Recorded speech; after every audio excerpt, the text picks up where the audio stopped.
Magandang araw. Ngayong araw kasama si Pangulong Bongbong Marcos sa mahalagang okasyong ito para sa Calax Laguna Expressway Project. Inaasahang magbubukas mamayang hating gabi ang Calax. Mapapadali na ang paglalakbay sa pagitan ng Cavite at Laguna. Magpapabilis ng kalakalan at pag-unlad para sa rehiyon.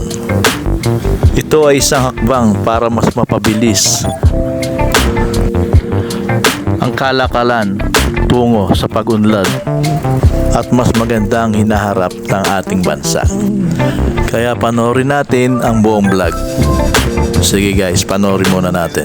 Ito, bubuksan natin itong section which is about 4.5 kilometers. Yung dating kalahating oras na biyahe ay magiging 5 minutes na lang, 6 minutes. At tinitignan namin dun sa mapa ay yung inaantay natin na matagal na galing dito sa Silang hanggang Kawit na. Yung dati mga 2 oras, magiging kalahating oras, 45 minutes na lang. Kahit na nagtatrabaho ka sa Taguig, pwede kang nakatira dito sa Cavite. This is 10 years in the making. I can announce na mabuksan ito starting 12 midnight tonight and for 1 month. Walang muna toll.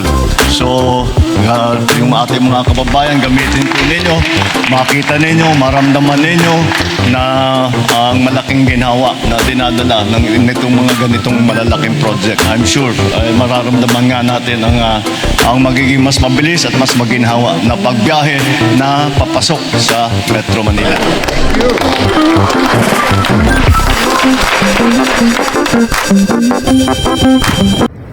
Thank you guys for watching and don't forget to hit the bell and subscribe.